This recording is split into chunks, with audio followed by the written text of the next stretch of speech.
పాత గుంటూరు పరిధిలోని Soumya nursing college యాజమాన్యంపై ఎస్పీ కార్యాలయంలో విద్యార్థులు ఫిర్యాదు చేశారు. విద్యార్థులతో పాటు వారి తల్లిదండ్రులు కూడా కలెక్టర్ను ఎస్పీని కలిశారు. అనంతరం వారు మీడియాతో మాట్లాడారు. కాలేజీలో తమను కరెస్పాండెంట్ వేధింపులకు గురి చేస్తున్నారని విద్యార్థులు ఆవేదన వ్యక్తం చేశారు. అసభ్య పదజాలంతో కరెస్పాండెంట్ సమీర్ చంద్ర వేధిస్తున్నారని తెలిపారు. పాత గుంటూరు పోలీస్ స్టేషన్లో అతనిపై గతంలో కూడా 2 సార్లు నర్సింగ్ కాలేజ్ విద్యార్థులను ఫిర్యాదు చేసినట్లు చెప్పారు. వేధింపులు ఆగకపోవడంతో డిఎంహెచ్ఓ విజయలక్ష్మిని కలిసి వివరాలు తెలియజేసి సమీర్ చంద్రపై చర్యలు తీసుకోవాలని కోరినట్లు తెలిపారు. సౌమ్య కాలేజీ గుర్తింపును వెంటనే రద్దు చేసి మరొక యూనివర్సిటీకి తమను బదిలీ చేయాలని ఎస్పీని కోరినట్లు తెలిపారు. డాక్టర్ సౌమ్య కాలేజ్ ఆఫ్ నర్సింగ్లో బీఎస్సీ నర్సింగ్ చదువుతున్నాం సార్. మాకు చాలా ఇబ్బందిగా ఉంది ఆ కాలేజీలో. ఇది 3వ సంవత్సరం మేము అక్కడ చదవడము.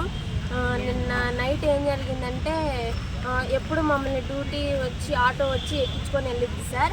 అయితే ఆ టైంకి ఇంకా ఆటో రాలేదు. మేము తినేసి లాన్కి వెళ్ళాము. అప్పుడే అయితే ఆయన లాన్కి వచ్చి వచ్చినట్టు తిట్టేసి కాలేజీ నుంచి బయటికి పంపించేసి తాళం వేసి నైట్ వర్షం వస్తుంది, బయటికి గెంటేసి తాళాలు వేసేసి వెళ్ళిపోండి, మీకు నచ్చిన చోట చెప్పుకోండి, ఎవరో ఒకళ్ళు వచ్చి తీసుకెళ్ళిపోతే మీకు బాగుండిద్ది, మీరు నడుచుకుంటూ డ్యూటీలకు వెళ్ళండి, ఇప్పుడు మీకోసం ఏ ఆటో రాదు, ఆటో వచ్చిన ఆటోని వెనక పంపించేసి ఆయన మమ్మల్ని వర్షంలో రేతిరి నడిపిస్తే మాకేం చేయలేదు తెలియక కొంత దూరం వచ్చిన తర్వాత వర్షం ఇంకా ఎక్కువ అవుతుంటే అక్కడ ఒక గేదెలు తాకుంటే అక్కడ వర్షం తగ్గే వరకు ఉండి ఏం చేయాలో తెలియక మా పేరెంట్స్ ఫోన్ చేసి ఇలాగ కంప్లైంట్ ఇస్తున్నామని చెప్పి రాత్రి 10ంటికి మేము స్టేషన్కి వెళ్ళి కంప్లైంట్ ఇచ్చాము.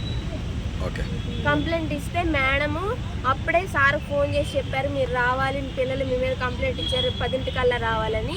అప్పుడు మీరు డ్యూటీకి వచ్చారు కాబట్టి డ్యూటీకి వెళ్ళిపోమని పంపించేశారు. మేము ఇంక డ్యూటీకి వచ్చే దారిలో సార్ అక్కడ ఉండి మమ్మల్ని హాస్టల్కి తీసుకెళ్ళిపోయి హాస్టల్లో ఉంచారు. పొద్దున్నే రెడీ అయ్యి రావడానికి అన్ని కీస్ వేసేసారు, హాస్టల్లో రావడానికి లేదు. అప్పుడు మేము షెల్టర్ ఉంటే ఆ షెల్టర్ని లేపేసి పారిపోయి వచ్చి అక్కడ స్టేషన్లో మళ్ళీ కంప్లైంట్ ఇస్తే అప్పుడు వాళ్ళు వచ్చి మాట్లాడారు. ఈ విషయము చెప్తే ఎఫ్ఐఆర్ ఫైల్ చేశారు.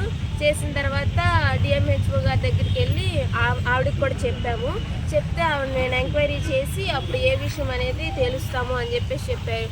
ఈరోజు కలెక్టర్ ఆఫీస్లో కూడా లెటర్ ఇచ్చి వచ్చాము. ఇదే మొదటిసారా గతంలో ఇలాంటిది ఏదైనా జరిగిందా? ఈ కాలేజీ నుంచి ఆయన పేరు నుంచి ఇది 3వ కేసు అండి పెట్టడము. ఆల్రెడీ ఒక 2 స్టూడెంట్స్ పెట్టారు.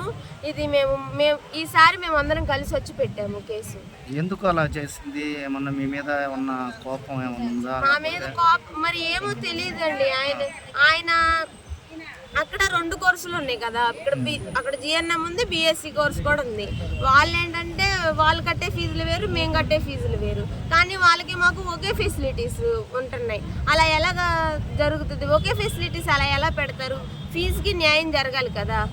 వాళ్ళకి మాకు ఒకే ఫుడ్, అదేంటి అని అడిగితే నేను బయట అడుక్కునే వాళ్ళని కూడా ఒకేలాగా చూస్తాను అన్నట్టు మాట్లాడుతున్నారు. ఆయన సమాధానం చెప్పడం, ఆయన ఏది అడిగినా సమాధానం అంతే. అక్కడ టీచర్స్ కూడా అంతే. ఇప్పుడు పిల్లల్ని తిడుతుంటే పక్క నుండి చక్కగా నవ్వి ఇంకా ఎక్కేసి ఇలాగ సార్ అలాగే సార్ అని చెప్పి ఇంకా నవ్వుకుంటారు అనమాట. ఆయన ప్రిన్సిపల్ కాదు, ఆయన కరెస్పాండెంట్ సమీర్ చంద్ర. ఎక్కడ అది కాలేజీ? అది Maruti Nagar 4th line Mani hotel centre, old Guntur. ఎస్పీకి కంప్లైంట్ ఇచ్చారు, దేనికి ఏమైనా చర్యలు తీసుకున్నారు? అంటే ఈ కాలేజీ అంటే ఆయనకి కాలేజీ పెట్టే రైట్స్ లేవు. ఫస్ట్ కాలేజీ తీసేయాలి, మమ్మల్ని వేరే యూనివర్సిటీకి మార్చి 1 సంవత్సరం ఎలాగోలాగా మా చదువు పూర్తిగా చేయాలని కోరుకుంటున్నాము.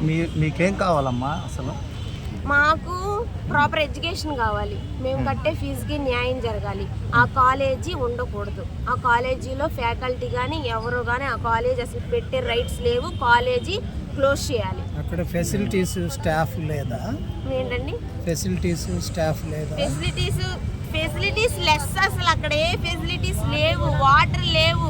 డ్రింకింగ్ వాటర్ మున్సిపల్ వాటర్ వస్తాయి కదా ట్యాంకీలో నుంచి, అవే తాగుతాము మేము. స్టాఫ్ ఉన్నారా? అక్కడ స్టాఫ్ కూడా పెద్దగా లేరు. ఒక 3 టీచర్స్ ఉంటారు. ఆ ముగ్గురే ఒక సబ్జెక్ట్ని పంచుకొని చెప్తారు. అసలు బీఎస్సీ నర్సింగ్ అంటే ప్రొఫెసర్స్, ఎంఎస్సి చదివిన వాళ్ళు చెప్తారు మాకు. వాళ్ళు వచ్చేసి వాళ్ళ సర్టిఫికేట్స్ ఏమున్నాయో లేదో మాకు తెలియదు. వాళ్ళే జాయిన్ చేసుకున్నారు, వాళ్ళు ఏం చెప్పడం రాదు, మాకేమీ తెలియదు. మాకు బీఎస్సీ నర్సింగ్ థర్డ్ ఇయర్ అయినా మాకు జీరో నాలెడ్జ్, మాకేం తెలియదు.